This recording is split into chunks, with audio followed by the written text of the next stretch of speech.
बिस्मिल्लाहिर्रहमानिर्रहीम। 10th class, अस्सलाम वालेकुम। उम्मीद है आप खैरियत से होंगे और आपने ना सिर्फ सबक को पढ़ लिया होगा बल्कि इसके अल्फाज मानी भी नोट कर लिए होंगे और नोटबुक पे उतार भी लिए होंगे। जैसा कि आप जानते हैं कि आपने उर्दू की नोटबुक पे काम वैसा ही करना है जैसा आप 9th में करते रहे हैं।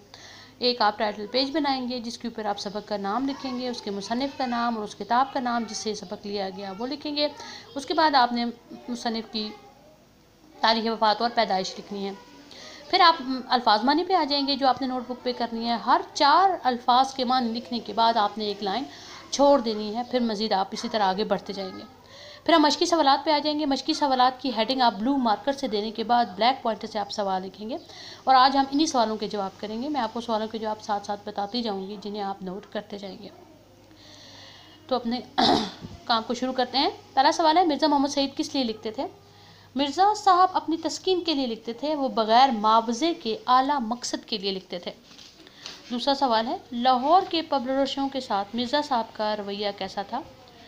मिर्ज़ा साहब का लाहौर के पब्लिशरों के साथ सख्त रवैया था। लाहौर के अक्सर पब्लिशरों ने मिर्ज़ा साहब से किताबें लिखवानी चाहीं और बड़ी बड़ी रकमें भी पेश की, लेकिन मिर्ज़ा साहब ने एक लफ्ज़ भी लिख कर ना दिया।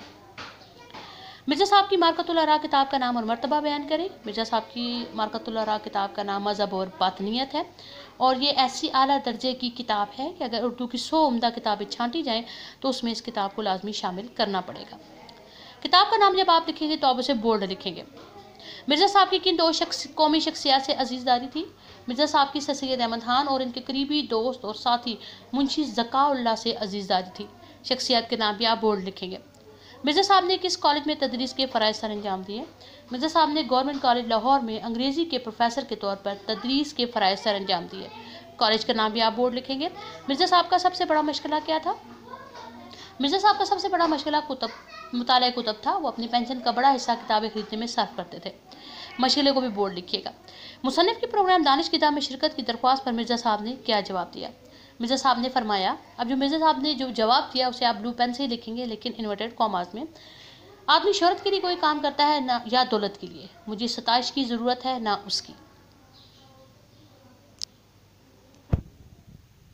नेक्स्ट क्वेश्चन है, मिर्ज़ा मोहम्मद सईद का हुलिया बयान करें। मिर्ज़ा साहब का अकेला डील, उजरा रंग, सादा पिशानी, घनी भुवें, रोशनान के रुखसारों की हड्डियाँ उभरी हुई, कतरवा मूछें, हंसते तो 2-4 सामने के 2-4 दांत टूटे हुए नजर आते, दाढ़ी मुंडी हुई, धान पान से आदमी थे।